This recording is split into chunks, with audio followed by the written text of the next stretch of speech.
बहाय बखबा खामनाया 70 बोसोर जालांबाय जोंखौ धरियाव फानखानाया दंग कागज माखौबो एलर्टमोन माबा मोनाखैमोन हानि थाखाय किन्तु दिनैहाय जा प्रमद बर' नेतृत्वनिफ्राय आरो जोंहा PCDCनि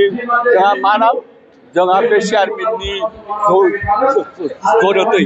आं बेयाव तारमाने जफायाव बे जहरपुराव बेंसिमारि लादाव हाखौ मोननाय जाबाय 5.5 बिघा हा ओंखायनो बिथांमोनखौ आङो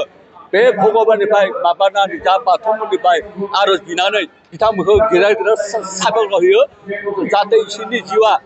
गोलाव जाबोनो हायो मोजां मोजां आरो प्रमद बर'आबो बेबायदिनो सरकारखौ खुंलांबाय थाथों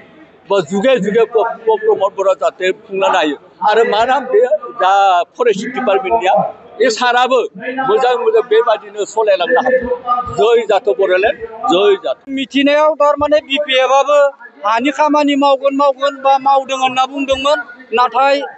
बिथांमोननि दिनाव 17 बोसोरावबो थारमाने जोंनि जफा हालामाव जायासै गुबुनाव मावदोंना मावा बेखौ मिथिया किन्तु जोंनि जफायाव जोंनि हाखौ मावनो होआखै आरो BPF सरकारा। नोंथाङा बे ओनसोलाव थानाय बेसेबां बोसोरसो? आं बे ओनसोलाव थानाया दा आंनिया बैसोआ सार्टिफिकेट हिसाबै 50 बोसोरानो जाबाय। 50 बोसोर नोंथाङा बेवहाय थाबाय जोनोमाबो बेवहायनो किन्तु 50 बोसोरसिम नोंथाङा हानि जेबो मोनथाय मोननो हायाखैमोन। 50 बोसोर मोनाखैथ' आरो दा मोनाखैनो होनना बुंबाय दिनैसो मोनबाय जों ओरैनो हानि खाजना होना थाबाय थायोमोन माबा हिसाबै दौजि हिसाबै जोंनि अल जफायानो दौजिनि हिसाबैसो जाना दंमोन आरो